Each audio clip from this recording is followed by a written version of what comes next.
नमस्कार, आपका स्वागत है हमारे चैनल एक संदेश पर। मैं राहुल लोधी इस समय बुलंदशहर में हूँ और बुलंदशहर में डिवाई में डिवाई कस्बे के चौधरी खेल में एक भागवत चल रही है और भागवत के दौरान हमें बहुत सारी अमृतवाणी सुनने को मिलती है और कथावाचक होते हैं और कथावाचिका होती हैं।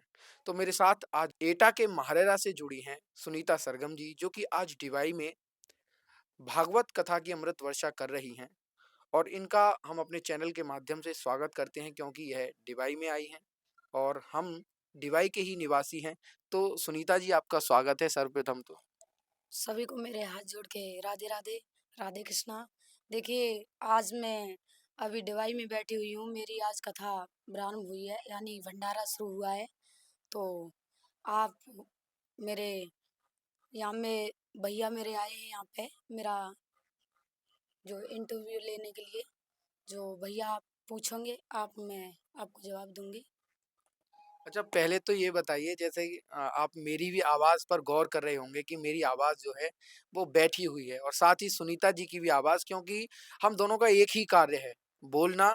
और ये जनता को अमृत वर्षा इसलिए देती हैं कि कुछ ना कुछ जनता को नया सीखने मिले। जो भगवान कृष्ण ने बोला है, वो अपने माध्यम से जनता के बीच में जाए और हम जनता की आवाज़ उठाते हैं।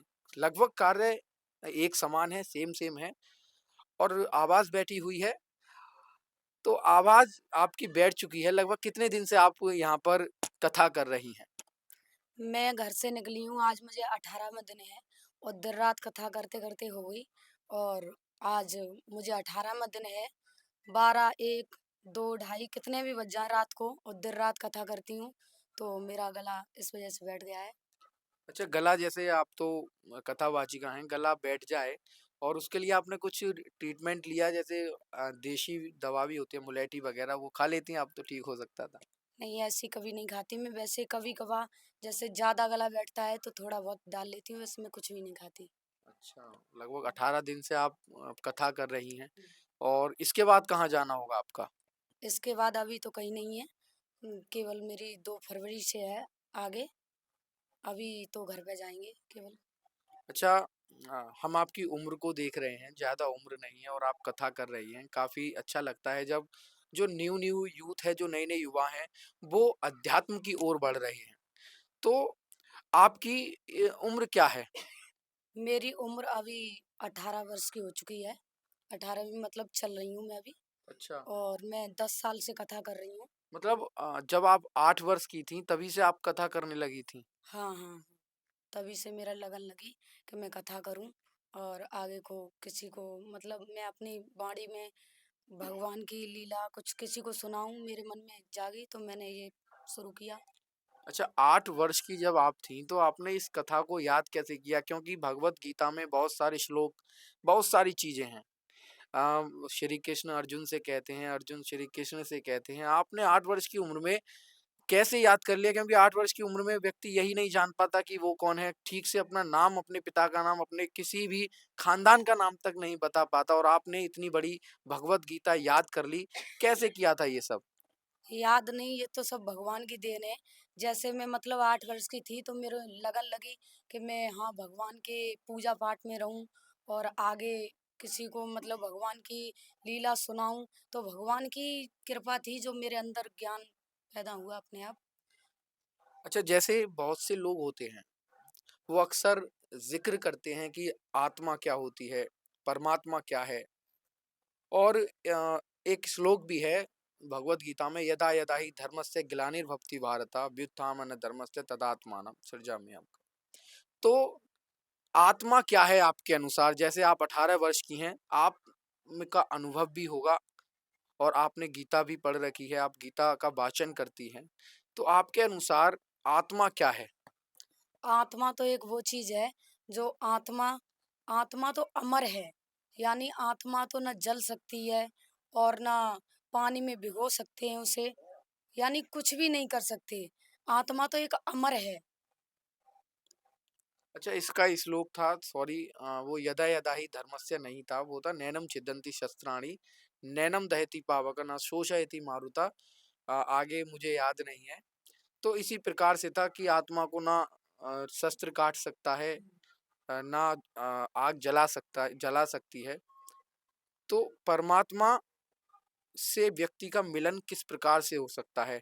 जैसे हम चाहते हैं कि परमात्मा हमें मिले, हमारी जो मन है वो परमात्मा से मिल जाए, परमात्मा के एकदम लीन हो जाएँ हम लोग। तो आपके अनुसार भगवान से मिलने की और परमात्मा से मिलने की कैसे हम कर सकते हैं उनसे मिल सकते हैं अपने मन ही मन में? भगवान से तो क्या मिल सकते हैं, यानी भगवान के मतलब जितने करीब जाओगे, यानी जितने करीब जाओगे, पूजा पाठ करोगे, तो समझो भगवान के मतलब पास में जाकर के अपने मन को भगवान से लगाव लगाओगे, भजन करोगे, पूजा पाठ करोगे, तो समझो भगवान से मिल जाते हैं। जितना लगन लगाओगे, उतना ही भगवान के पास में जाओगे। अच्छा, जैसे एटा से आप आती हैं और एटा के महारेरा से भी आती हैं। तो वहाँ का जो एरिया है, वहाँ का जो क्षेत्र है, वहाँ भी आप इसी प्रकार से भागवत वगैरह करती हैं या अन्य जगहों पर ही जाकर करती हैं? मैं तो हर जगह कथा करती हूँ, जैसे हर तरीका से अब जैसे तक कहाँ-कहाँ करके आई हैं? मैंने तो अयोध्या और ये वांगड़ राजस्थान और दिल्ली और आपके डिवाई में अभी हूँ, अच्छा, कानपुर, इससे पहले भी कन्नौज। आई थी आप डिवाई कभी? हाँ, आए थे पहले एक बार और आए थे, कहाँ पर? लेकिन यहाँ नहीं आए। अच्छा, वो गाँव मुझे ध्यान नहीं है, बहुत पहले आए थे हम। तो और कहाँ-कहाँ किया था प्रदेश में? मूड़ा खेरा थी जो डिवाई के पास में है। नहीं, मैं वो डिवाई की छोड़िए मैं बात कर रहा हूँ प्रदेश में, जैसे अयोध्या गई थी आप, उस हम्म, समय राम मंदिर का निर्माण हो गया था या चल रहा था? चल रहा था उस समय। अच्छा, जब राम मंदिर की बात आ ही गई है तो राम मंदिर के बारे में आप क्या सोच रखती हैं? राम मंदिर के बारे में हम यही सोचते हैं कि भगवान का मंदिर एक ऊंचा बने, यानी जो ऊंचा तो वो बन चुका है, जैसे बहुत सारे राम मंदिर जो है वो विवादित रहा है। तो विवादित राम मंदिर बना है, कोई प्रतिक्रिया लोगों की रहती है कि राम मंदिर ऐसे बन गया कि मस्जिद को गिराकर बना या ऐसे बना। तो उस पे आप क्या राय रखती हैं कि वहाँ पर मंदिर ही होना चाहिए था या और कुछ भी? और कुछ किया। मैं तो यही सोचती हूँ केवल राम का मंदिर हो, वहाँ मस्जिद हट। कहीं जैसे काशी में भी मस्जिद का चल रहा है और मथुरा में भी। तो आपको क्या लगता है कि काशी और दोनों जगह से मस्जिदें हटा देनी चाहिए? हाँ, हटा देनी चाहिए क्योंकि वो भगवान का मंदिर है। मस्जिद को एक अलग रखिए और भगवान का जो मंदिर है उसको अलग रखिएगा। अच्छा, आप भागवत करती हैं, मथुरा कितनी बार गई हैं आप? मथुरा में केवल एक बार गई हूँ। अच्छा, श्री कृष्ण की नगरी है और आप श्री कृष्ण के द्वारा कथित बातों का बखान करती हो लेकिन गई एक बार ही। हाँ, मैं एक ही बार जा क्यों, पाई मन हूँ। नहीं करता क्या आपका? मन करता है बहुत ज़्यादा मन करता है, अच्छा, लेकिन मैं एक ही बार पाई हूँ अभी तक। तो क्या मानती हैं आपके भगवान बुलाते नहीं है जल्दी-जल्दी? बुलाते क्यों नहीं हैं? बुलाते तो हैं, लेकिन टाइम ही नहीं मिलता है। टाइम मिलता है तो चले जाते हैं। अच्छा, तो आज की जो युवा पीढ़ी है, जैसे आप युवा हैं और सभी युवा हैं और युवा लोग जो हैं वो आगे बढ़ रहे हैं, चाहे वो डिजिटल मीडिया हो या फिर लोगों के बीच में जाकर कथा वाचन करना हो। तो आज के जो युवा हैं उनके लिए आप क्या कहना चाहती हैं? आज के युवा में यही कहना चाहती हूँ कि सभी मतलब जितने भी युवा हैं भगवान के लगन में लगें, यानी भगवान की पूजा पाठ में जितना भजन करोगे, जितना पूजा पाठ करोगे उतना ही यानी अपनी समाज एकदम ऐसी हो जाए जैसे कि भगवान के लगन में लग जाए। अच्छा, आप भगवान में लगन की बात बोल रही हैं, तो वहीं एक तबका ये है कि वो पूजा पाठ को या कभी कलश यात्रा निकले तो उसे पाखंड बताता है और कर्मकांड बताता है। तो पाखंड, ये सब पाखंड है क्या या फिर कुछ अन्य चीज़ें हैं? जैसे लोग अभी कलश यात्रा निकलेगी कभी, आपकी भी निकलेगी शायद कल भी जाएगी। तो उसमें बहुत सारे लोग होंगे जो उसे बताएँगे कि ये लोग पागल हो चुके हैं, कलश यात्रा निकालते हैं। या फिर ये बोलेंगे कि इन्हें पढ़ाई की ओर अग्रसर होना चाहिए। तो आप कलश यात्रा का महत्व बताइए कि आखिरकार कलश यात्रा निकालते क्यों हैं?